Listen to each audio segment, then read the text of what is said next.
Before I get started with this video, I just want to say, if you are a fan of the game that everybody calls Battlefront 2, even though it's really Battlefront 4, I would highly suggest you find another video to watch if you are a fan of that game, because I'm not going to be like everyone else and say it's a great game when it's anything but that.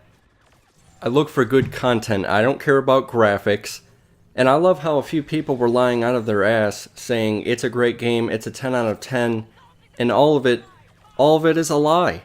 So I had to put something together, and here it is. 10 reasons why Battlefront 3 is better than Battlefront 4. And here we go. At number 10, stats. What you are seeing is my stats from Battlefront 3, but why is there no stats on Battlefront 4?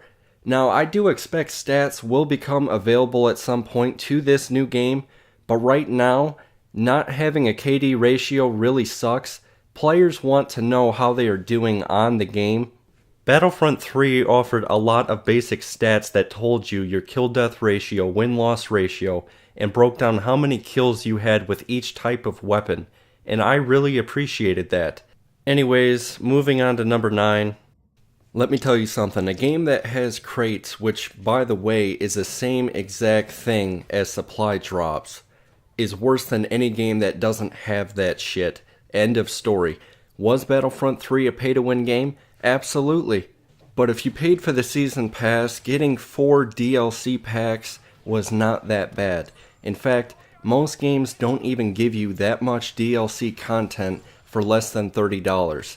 Now, on Battlefront 4, crystals were mostly only available to the people who bought the deluxe edition. That was more of a bullshit move in my opinion, knowing that all the people that bought the more expensive version had the option to pay to get more stuff unlocked during that 3-day stretch before the game was fully released for the standard edition. So while most people did not have the game, the nerds were buying crates so they could have a better setup early on. And the fact that the main way to unlock things is through crates on this game and everything revolves around fucking crates, wow. What a joke. Moving on to weapons, there is no competition here. Battlefront 3 had such great weapons and 22 of them total, and Battlefront 4 has 16 weapons at the moment, and of those 16, I'd say only 5 or 6 are worth using. Also, most players don't like being required to get 500 kills just to unlock the last gun in a category or the attachments. Why do I have to get another 250 kills with that weapon to get the last attachment unlocked? This is not Call of Duty. I play Battlefront to take a break from that. I shouldn't have to worry about getting attachments on a Battlefront game. Now here is something that hardly anyone has noticed or even talked about. The final scoreboard images. Let me ask you something, and I would like for everyone to comment down below on what they would prefer on this one. Would you prefer to see the same images again and again and again of rebel soldiers, stormtroopers, or whatever every single time a match ends? Or would you rather see your own personal profile picture or other players' personal profile pictures at the end of a game representing the best player in each category? I always liked the fact that Battlefront 3 showed your profile picture. I actually wish more games would do it exactly like Battlefront 3 did. Moving on to reason number 6. Game modes, which, do I even need to say it?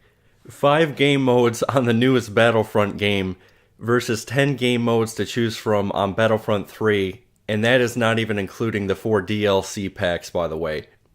Also, I gotta say, Galactic Assault for the new game, which is considered to be the best game mode, does not even last long enough to put up 25 kills a game for most players usually. A game mode that is 20 players versus 20 players, and it's hard as hell for most players to even get 15 kills? I mean, I do well above average on this game and on that game mode, but I feel bad for the players that get 15 eliminations and maybe 12 of those are actual kills, and then all of a sudden the match is over. And remember, eliminations on that game are not kills. I will get to that shortly, but for now we have to move on to the maps. You know, a few people said that the maps were horrible on Battlefront 3. I didn't think that they were that bad, but Battlefront 4, my god, what were they thinking?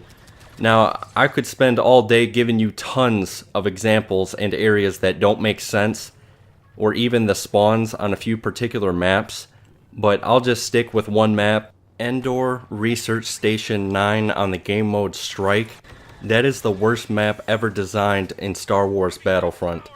And it's almost impossible to win on the side that has to deliver the package or whatever. I think it's always the rebel side. 99% of the time, that side will lose on that map.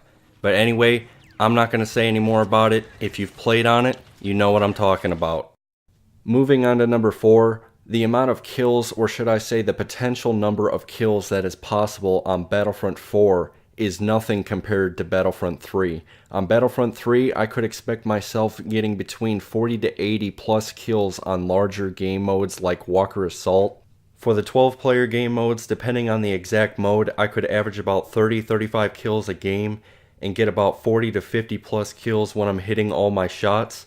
Now with Battlefront 4, I average about 20 to 25 eliminations per game in any game mode, and keep in mind, those are not kills. Eliminations are assists plus kills on Battlefront 4, which I don't like. Why combine assists and kills just to call it eliminations? Why couldn't we just stick with kills? That is just stupid as hell, and I shouldn't have to scroll over to see how many exact kills I got at the end of a match at the goddamn scoreboard. Bottom line, this new Battlefront game once again can't compete with Battlefront 3 with the amount of kills, the potential number of kills, or the scoreboard. Also, there are players out there that can consistently put up 100 plus kills in Walker Assault or Supremacy on Battlefront 3, and that is just not possible on Battlefront 4. Galactic Assault does not even last 10 minutes most of the time.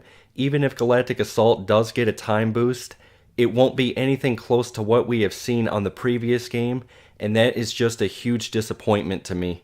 The Star Wars Battlefront series has always been known for having that potential to get a lot of kills in a single game, but it looks like that is over now unless something changes in the future. Moving on to number 3, the heroes. I'm not going to say much here. I've already done a whole video about this, which you can find at the end of this video. The only thing I'm going to say is what all of us already know.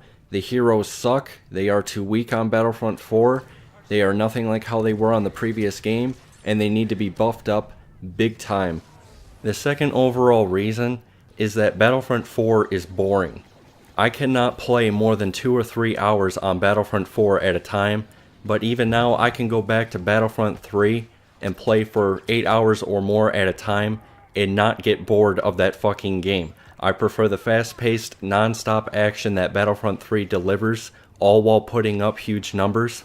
I had a play where I nearly had a 10-piece multi with a thermal imploder on Battlefront 3, and in total killed about 12 or 13 players in less than 5 to 7 seconds.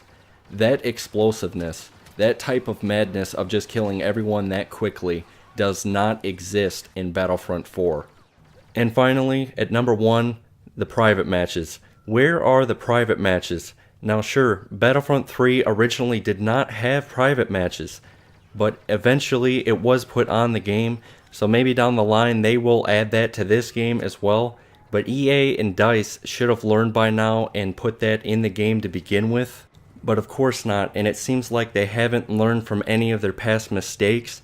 That is the most frustrating part of all of this. Half of this shit is literally staring at them right in the face, and yet they do nothing, or they don't do anything until it's too little, too late. In conclusion to all of this, Battlefront 4 is a disgrace to the Battlefront series. It is not worth $60 or $80 by a long shot. You would be more satisfied using all that paper to wipe your own ass with over buying the actual game. And for me, I'm going back to Battlefront 3. I will be doing occasional live streams on Twitch with that game. As for Battlefront 4, I don't see myself playing it that much at all going forward unless most of the things I've mentioned is fixed or added to the game. The only reason I've been playing it is to get most of the weapons and heroes unlocked, and even then I haven't played it that much. Also, I didn't even mention the campaign until now. It was too accelerated, very little thought went into it, and it was falsely advertised. They made it look like it was all about the Empire with the advertisements, but it was not, to say the least. Anyways, I know there will be plenty of mixed reactions on this video. If you agree with most of the things I mentioned, be sure to drop a like and share this video with any fellow Battlefront players. I put a lot of time into this video, I would really appreciate that. And hopefully this video opens up some eyes for a few people that have not bought Battlefront 4 yet. Have a wonderful day, and I will see you in the next video. Peace.